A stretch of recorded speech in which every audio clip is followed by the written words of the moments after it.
Before we begin, I want to dedicate our learning this evening as a schus for ha'atzala, for a salvation for all of the thousands and thousands of Jews that are in the Ukraine right now. Hopefully that entire region will experience peace and civility, but we also need to give special attention to all of our brothers and sisters that are there, that are mitoch tzara, that are right now dealing with a really, really horrific situation. And hopefully our learning will act as a hatzala, will act hopefully as a geula, salvation that they can experience. Hopefully will be very soon.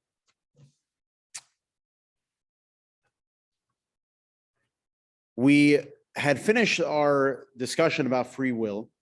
And this is the perfect transition to go from this series. We had a 7-part series, and I highly recommend if you miss some of the classes from the 7-part series about free will, or if you did not have a chance to catch any of them, they are all on the Shul's YouTube channel, and really a fantastic, truly a fantastic series that we learned as a group, not because of my teaching abilities, but because we worked on the topic thoroughly as a group, as a unit, and it really was enjoyable to learn together and quite insightful, and ended up being quite inspirational here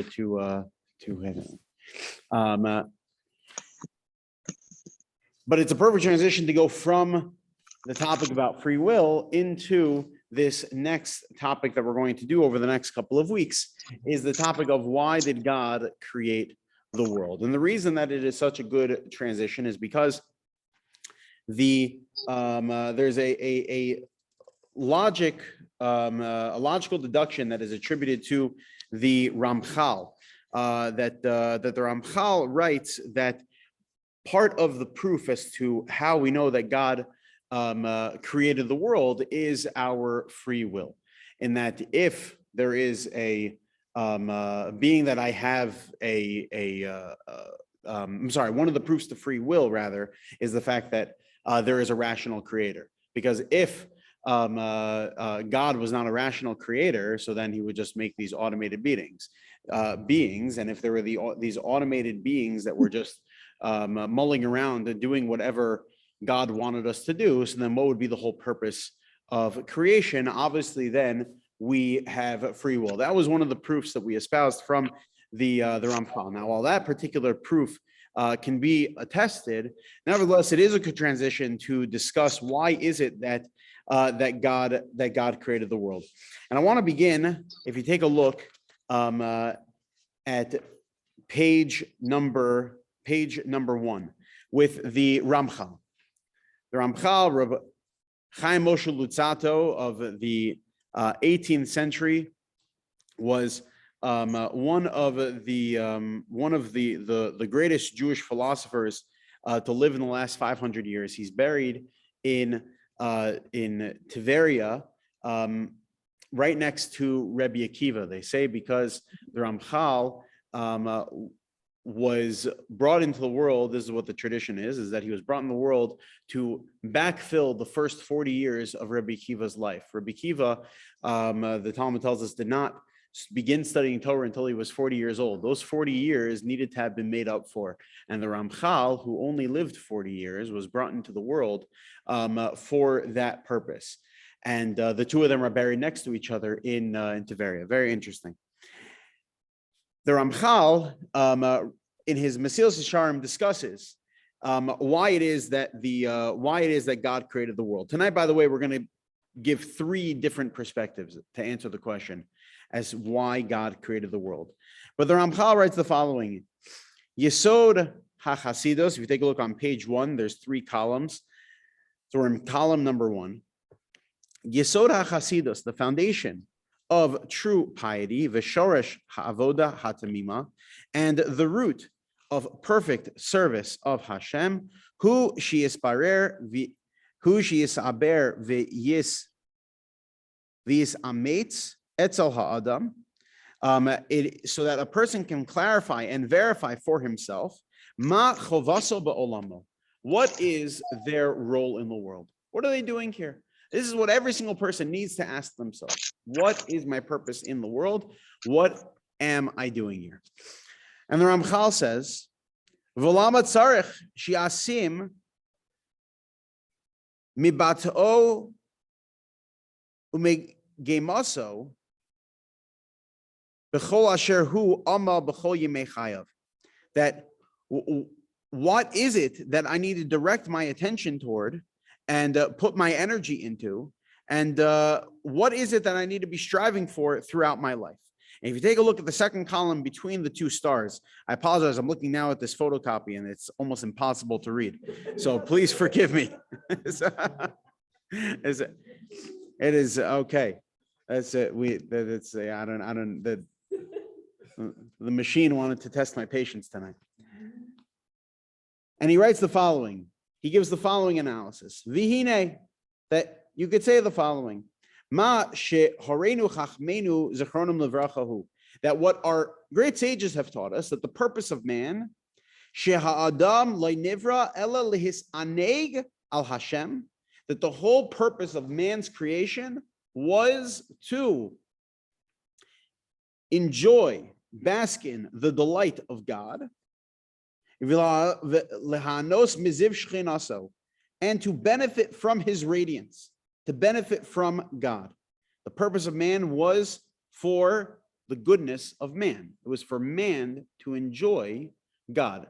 And a good illustration that a lot of the Balei Musar use is that if a person in a loving relationship has something that it's amazing, they have a great thing. There'd be a delicious dish or a wonderful piece of art. So what you do with that delicious dish or that wonderful piece of art is that you would turn to someone that you love and say, oh my gosh, you have to try this, or you have to look at this beautiful art, right? Because you have something so good, you want to give it. You want to give it over. God's presence is something that is beyond measure of goodness. And therefore, he felt that it was something that he wanted to share. That's what the Mesilas Yesharim, the Ramchal, is presenting here, that God wanted to provide goodness for man, and that was the reason that the world was created. I'm not even going to attempt to read the rest. That is basically what the Ramchal presents. And that essentially what the Ramchal is suggesting is that if a person has this perspective that the world was created for my goodness, so then all of the mitzvot that I'm going to do, all of the kindnesses that I'm going to do are really all designed in order to provide goodness for me.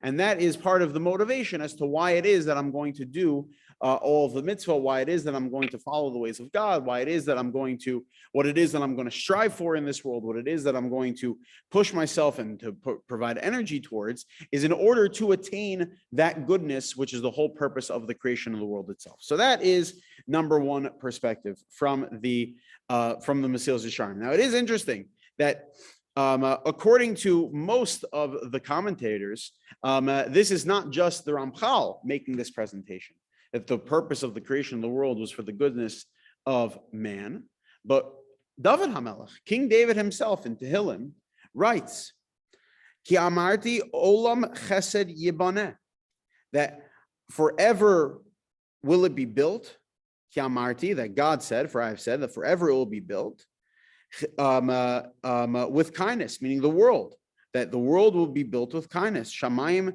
tachein emunasach bahem, that as the heavens which you will establish your faithfulness, meaning to say that just as the world to come was created to provide goodness for man, so too this world was created with the sense of chesed, as a form of kindness that God was giving to man. So David HaMelech as well. Now the Rambam has another interpretation of this pasuk, of this verse, that what did David HaMelech mean by olam chesed yibaneh, that the world was created in kindness, but rather what the Rambam seems to interpret it as is that not that God created the world for the purpose of providing kindness, but that the world's Part of our mission in this world is to give kindness. Olam Chesed, a world that kindness is supposed to be bestowed within, was built and will be everlasting.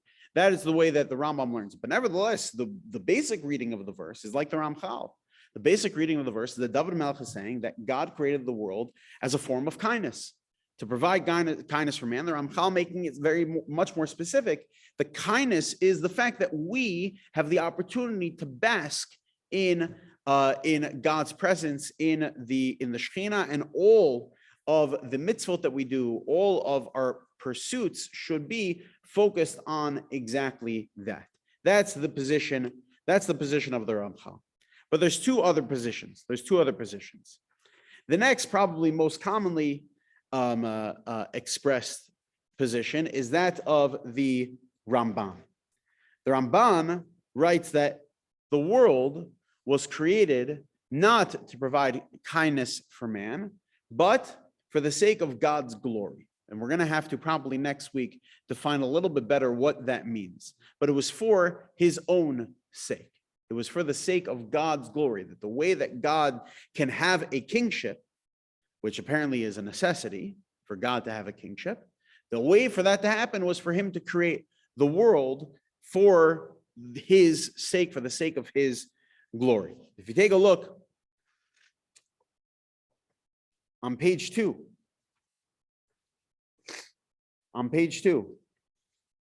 the Mission Empirical, in fact, it's not a Mission Empirical, it's the Rebranding His Glory. The 6th chapter of Pirkei Avos is no longer Mishnayos, where we know the book of Avos, the ethics of our fathers, is stuck into towards the end of the Seder Nezikin, the series of the Mishnayos dedicated, the order of the Mishnayos dedicated to civil law. So when we're talking about civil law, the Rambam says it's important that we also talk about how to be a mensch inside of the courtroom. So that's why all of the ethics of the fathers are contained in there. Originally, though, it was only 5 chapters. There was a 6th chapter added on called the Brisa of Kinyan Torah, the teachings of how to become a person that embodies Torah. The very last statement, the very last teaching, the very last Brisa in the entire work of the ethics of the fathers is a Mishnah that directly says exactly what the Ramban writes. The Mishnah says the following: Kol ma shabara, page 2. Kol ma shabara kadosh baruch hu ba'olamo. Everything that God created in His world, lo bara ella likfodo, was only created for His honor, as the Torah, as the pasuk in Yeshaya says. Kol hanikra, kol hanikra vishmi, that everyone who is called by my name, ulchvodi barativ, that I created for my glory, meaning all of the people were created for my glory, all of my creations were created for my glory. Yitzartiv af asativ, and everything that I fashioned was done perfectly for my glory. Va'omer, and it says in Chumash Shmos, the Omar Hashem Yimloch L'Olam Vayed, that God's reign shall be eternal. To say that everything that God created was part of Him building His kingship, and therefore, by definition, everything that happens in this world should be with the focus of building up that kingship, providing more glory for the Ribono Shel Olam. To read the words of the Ramban himself, of Nachmanides 1194 to 1270, arguably the greatest of all of our philosophers, the Ramban writes the following: V'kavanas kol ha-mitzvos, that the purpose of all mitzvos, shena'amin be'elokeinu v'noda elav shehu barenu, is in order to instill within us a belief of God and to acknowledge that He created us, which is an amazing statement in and of itself, that the purpose for all mitzvot is to help us build our emunah, to help us build in our relationship of God. That is the whole purpose of all mitzvot. Now, it could very well be that is what we mean when we say for His glory. When we mean for His glory is we mean that we that the world was created for us mortals to have a relationship with God, which makes it very similar to the previous presentation from Rambam, which we're going to spend more time on next week, of kind of saying that, well, they could very well be that they are giving the exact same presentation just from a different vantage point, that they really agree. It's just a difference of how they get there. But the Ramban is writing that the whole purpose of all of the mitzvot that we do is to build our emunah, to build our faith in God, that he is our creator, and by every mitzvah we do, we acknowledge that he created us. And this is the key line. V'hi kavanas hayetzira. And this is the whole purpose of all of creation. The whole purpose of all of creation is to do mitzvot, and then in turn that means acknowledging the fact that he's the creator, meaning providing more glory for him. She'ein lanu tam acher b'yetzira rishona, because there is no other reason for why God created the world. There's no other reason why God created the world. This is the only reason why God created the world. Ve'ein el elyon chafetz b'tachtonim, that God, the El Elyon, the God of on high, does not really have any desires of the lower world at all. Milvad shiyada hadam, except for the one desire he has for man to recognize v'yoda lelokav shibaro, to know that God had created him. The kavanos romamos hakol betfilos, and that is the whole reason why we pray. The kavanos bate knesios, that's the reason we have shuls. V'schus tefilos harabim, in order so that we as a whole community can engage with God in this kind of way, recognizing that he's our creator, because that's the whole purpose of creation, is for us as humans to recognize the greatness of God, the glory of God. Essentially, God created the world for his glory, meaning that for man to recognize his glory. Now, obviously, the question is, God, it sounds like he's very, he's got he's very high on himself, and he's, very, he's a big Balgaiva, he's a very haughty being, God. Of course, we know that's not the case. So then what is that exactly? That we're going to have to turn more to. We're going to have to turn more to next week. But there's one more presentation that I want to get to. And this is probably the one that is less frequently discussed, but in my tradition that I have from my Rabbi, the one that is perhaps most accurate, and that comes from the Rambam. The Rambam in the Moreh Nevuchim, in his Guide for the Perplexed, which we know the Rambam wrote towards the end of his life as a response to a lot of the teachings of philosophy that were starting to veer off from the direction of the Torah, Aristotle and the like, and Plato. And so he wrote this book, Guide for the Perplexed, Moreh HaNevuchim, because he wanted to give a proper Jewish perspective, which is why the Moreh HaNevuchim had a lot of controversy surrounding it, because he was writing in, number one, a very philosophical language, and number two, he would sometimes say things that, while they were very rational, were not necessarily normative Judaism. And he was doing that because he was speaking to a specific crowd. He was speaking to a crowd that was accustomed to rational philosophical thinking, and therefore wanted to convince them that the Torah also has a rational side to it, but not always the rational side is the accurate side. But nevertheless, so the Rambam wrote this only much later in history, not until the times of Rabbeinu Yonah, probably 1,000 years. Close to 1,000 years after the Rambam wrote the Moreh Nevuchim, not 1,000 years, 100 years. 100 years after the Rambam wrote the Moreh Nevuchim, has it been, or did it become more accepted? But he writes in the Moreh Nevuchim that he's responding to many questions. Among the questions he's responding to is why do people have different strengths and weaknesses? Why are there different strengths and weaknesses? Different inspirations, different motivations for different people. Why is it that the Torah was only given to one nation as opposed to given to multiple nations, or given to the entire world? Why was it given only to one nation? Why is it that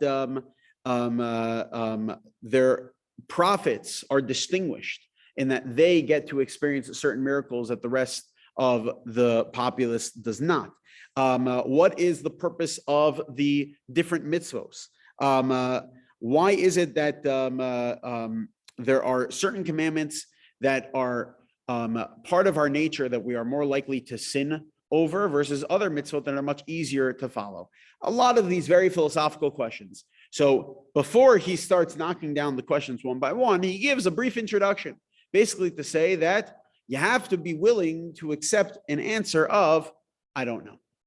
That in general, in normative Judaism, we believe that it's good to be able to say, I don't know. In fact, the Gemara says in Masechta Brachos that hergel es ha'adam, a person should be accustomed, lomar eini yodea, to say, I don't know. It's a good thing for a person to be accustomed to. My grandmother would tell us that how she would get so upset at us when we would say, I know, Safta, I know. She'd say, no, it's not a good thing. You shouldn't say, I know. Good. Say, I don't know. So, or just don't say anything if you do know, right?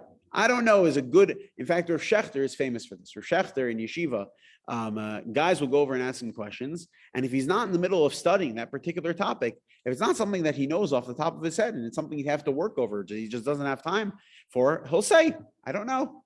And guys get blown away. I'll never forget when I first came to yeshiva and I was all revved up. I had a great question that I thought it was a great question at the time. Later, I realized it was not a very good question at all that I had on the Gemara. I went over to Rav Shechter and I asked him the question and he says, I don't know. And I thought to myself, I stumped Rav Shechter. I can't believe it. Oh my gosh, I'm the next Gadol Hador. It's unbelievable. So good to be able to say, I don't know. That is a proper perspective on life. And in Judaism, it is appropriate to sometimes be able to say, I don't know. Now, obviously, if there's an answer, you should give the answer. But some things are just beyond our comprehension. That was actually the answer the Rambam gave to how we reconcile divine foreknowledge with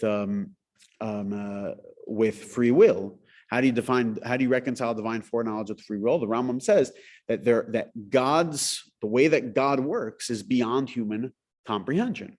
That's just that both can coexist. There is divine foreknowledge and free will. How God figured that out is beyond our comprehension to know the answer to.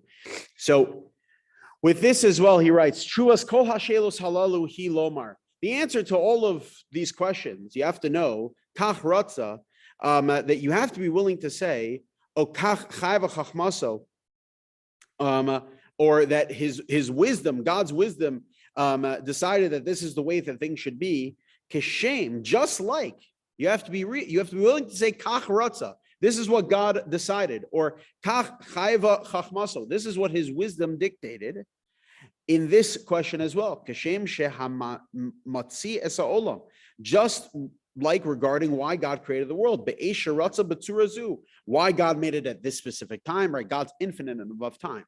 So that means that in our linear understanding of time, there was a specific time that God created the world, right? Why then? Why not 10 minutes earlier, right? When we bring it down to the human comprehension of time, it becomes very difficult to understand why God created the world at that specific time. I don't know. And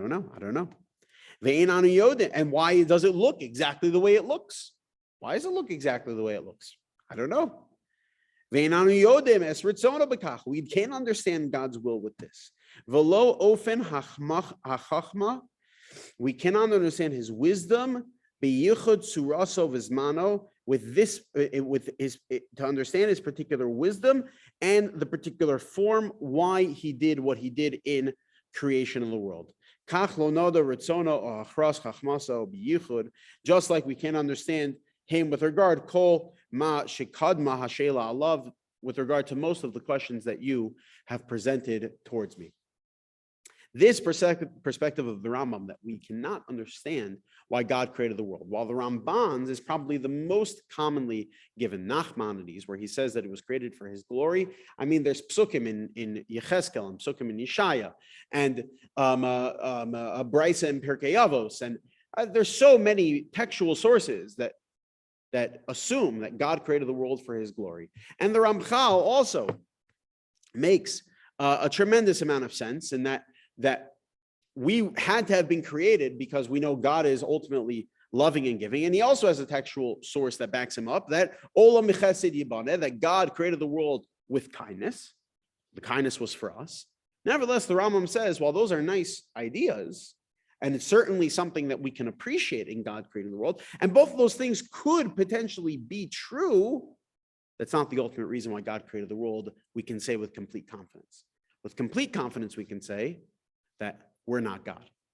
And that's something that we have to understand. In fact, Rav Shechter is very fond of telling over a story that Rabbi Soloveitchik used to say over, that's recorded in the Halachic Man. If you take a look at page 3 and 4, Halachic Man actually brought it in to show everyone and pass around. If you have never read the book, I would highly recommend reading the book Halachic Man. I'll just give you a brief background, some history behind the book Halachic Man. Was written, it's a book of philosophy written by Rabbi Soloveitchik that he wrote as a, I'm sure there's a good fancy English literature word for it, but it was a biography about his grandfather without it being clear that it was a biography about his grandfather, meaning he summed up who his grandfather was into a philosophy that he wrote into this essay, this small pamphlet called Halachic Man. And that entire philosophy encompassed the being of his grandfather, Rabbi Chaim Soloveitchik, the co-Rosh Yeshiva of the Volozhin Yeshiva, later becoming the Rav of Brisk, and the one who revolutionized the way that we study Talmud. That this work, Halachic Man, is a work in Jewish philosophy that was able to capture perfectly who his grandfather was. So on page 52 of Halachic Man, there's a great example where he actually tells a story about his grandfather, Reb Chaim.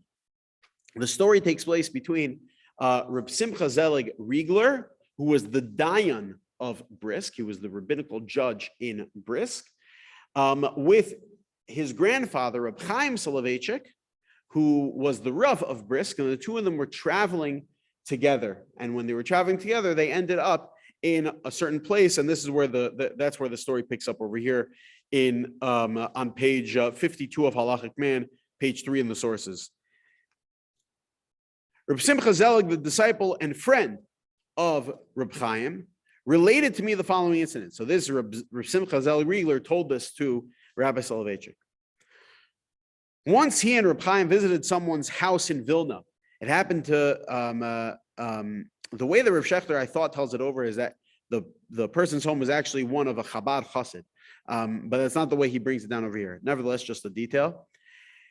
While they were waiting for their host to appear, Reb Chaim glanced through some of the works of Chabad Hasidim that were lying on the table. The books apparently discussed the question of God's motivation in creating the world and cited two opinions, the two opinions that we just presented. Number one, that God created the world for the sake of his goodness. And number two, he created it for the sake of his grace.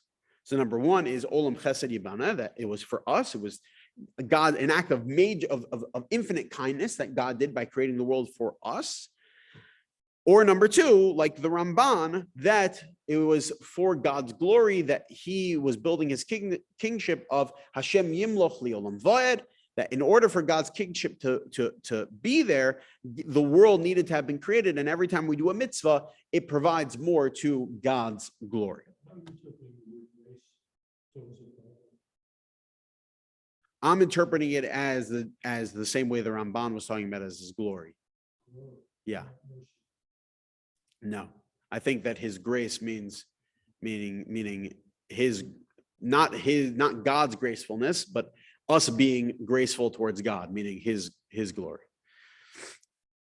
Reb Chaim turned to Reb Simcha Zelig, right after the second set of underlines. Reb Chaim turned to Reb Simcha Zelig, and with utter seriousness told him, both views of it are incorrect. Both the Ramchal and the Ramban are incorrect. The world was created neither for the sake of his goodness, nor for the sake of his grace, but for the sake of his will. The sake of his will. Meaning, because God wanted to. Why? I don't know. This view, set down by Maimonides as a firm principle in the guide. This is the Rambam's major principle. Skip ahead to the next page 53. By the underline, the top underline is the very seal of halachic man. Now, this is very interesting. That he's writing that the halachic man, just to give a little bit more background to what ultimately is the halachic man. The halachic man is the ultimate servant of God. That a person is able to figure out Judaism's perfect world outlook by doing something very simple, having an intentional form of fulfillment of mitzvot and learning Torah. That's it. If a person dives to the depth of Torah study and does mitzvot with the intentionality that they have achieved through their Torah study, so then they are living life in the most godly way. And that will inform everything that they do. They'll become perfect Baalei Tzedakah, perfect givers of charity, because of the fact that this is something that they have picked up in the essence of the Torah that they have studied, that this is the way a person needs to act. The way they're going to treat the grocery clerk is going to be based off of not studying works of Hasidus, not studying works of Zohar, or studying works of even Mesilas Yesharim, of Jewish philosophy, but rather studying halacha. That a person just embodies how to live life the way that God wants us all to live life. Through that, its simplicity has a lot of depth to it, and that is what Reb Chaim lived by. So this is the very seal of the halachic man. That we don't ask the question why, we ask the question what. That is the way that Rav Shechter always says it over from Reb Chaim. That, for example, even in Torah study, why is it that we do certain mitzvos? The answer, by definition, always needs to be, I don't know. God commanded it. That's why we do it. I can't say anything with complete confidence beyond that. I can give nice ethical ideas that come from mitzvot that maybe you'll throw in. Many will throw in the word why. This is why we do the mitzvah. The reason why we do the mitzvah of tzedakah, very obvious one, right? And you help people out. Why is it that we honor our parents? Very easy to give answers for that. But ultimately, why we do it? Because God said so. Now, the question we rather need to be asking ourselves is, what can we learn from the fact that God commanded us to give charity and to honor our parents and to keep Shabbos and kashrus, etc.? What can we learn from that? Not why did God command it, but what rather can we learn from it? So this is the seal of halachic man. The world was created in accordance with the will of God, who wills to contract his divine presence in it. The last underline, therefore, we are called to act and to arrange our lives in accordance with this fundamental idea that we ultimately cannot know 100%. We are not God. Rather, we cannot ask the question why. We have to ask the question what. Now that we are on this world, what can we do? So with this, both of the previous answers we gave come to life.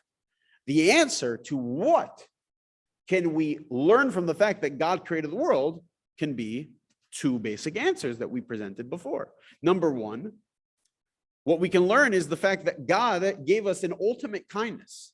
God provided us with the ability to connect with him in a way that is astounding, that has infinite potential of achieving the greatest good in the world.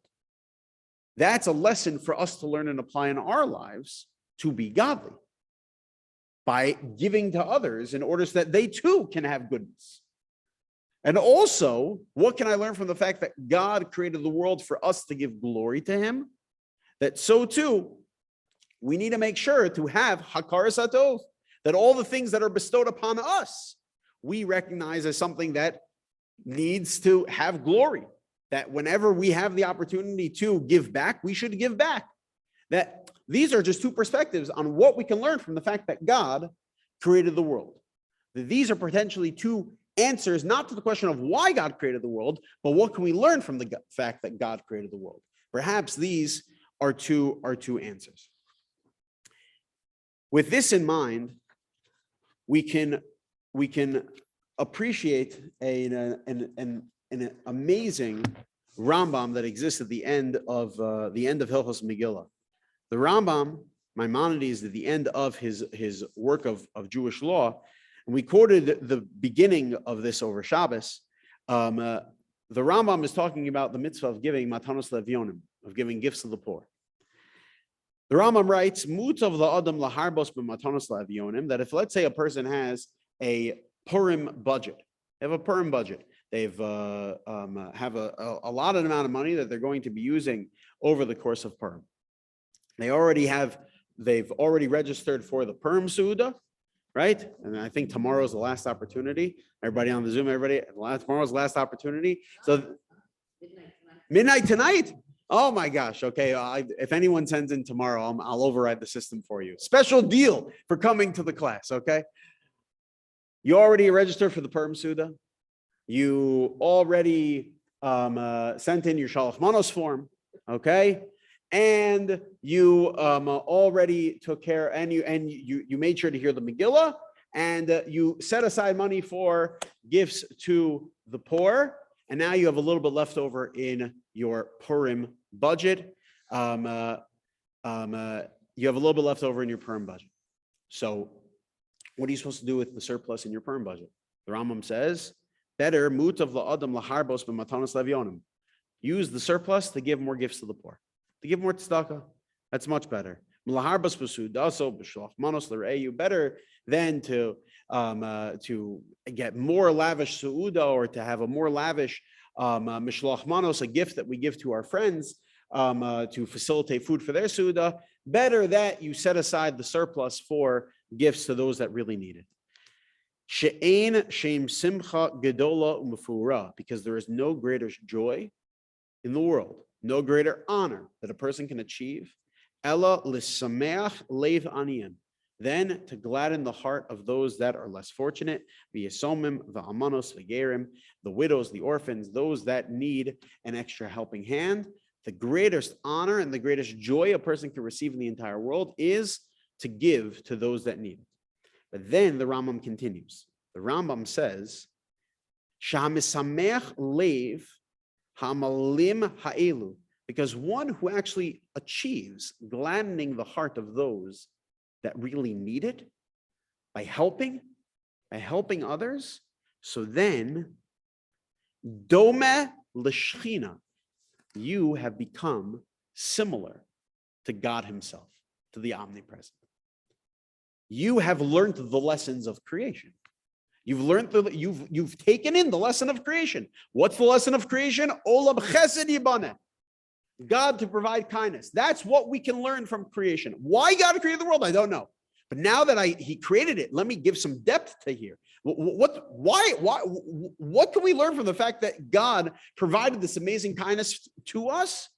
That I have a responsibility to do the exact same thing. And if I do so, I'm doma l'shchina. I'm just like God. I give more matanos levionim. I give more help to those that really need it. I provide significant donations to Jews in Ukraine. I think it costs something like $500 to save one Jew in Ukraine. It's not that much. If you stop and consider saving a life, saving an entire life. And the Gemara in Sanhedrin tells us that one who saves an entire life, it's as if you saved an entire world. $500, not that much. Split it between two people. Like mamish opportunities to become godly. Doma l'shchina, to provide kindness. Olam chesed yibaneh, to provide kindness, is taking the lessons of creation to heart. They say over from Reb Chaim Volozhiner that his son, Rabbi Itzel Volozhiner, writes in the introduction to Reb Chaim Volozhiner, the founder of the Volozhin Yeshiva, founded the yeshiva in 1801, the greatest of all modern day yeshivos, that they say that he says that his father had a saying that he would roll off his tongue often. That his father, Reb Chaim Volozhiner, the founder of the Volozhin Yeshiva, the star pupil of the Vilna Gaon, he would say something often, like most parents do, right? Most parents have that pearl of wisdom that they give over to their kids, and they say it often. So this is what Reb Chaim used to say around their house. Reb Chaim Volozhin used to say around their house that Ein Adam Nivra, that the only reason a person was created, Ella Lahoyel La'achrini, is just to help other people. Whole purpose why a person was created. Ein adam nivra ela lo elachrin. It's the entire purpose of creation. In fact, we can compound that statement. That I should have a chumash with me. Let me pull it up quickly over here. That the Torah tells us at the very end of creation, in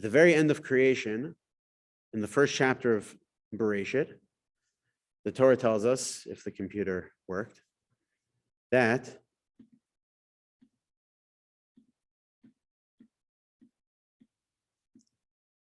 okay, I can't get it right now. What it says in the Torah is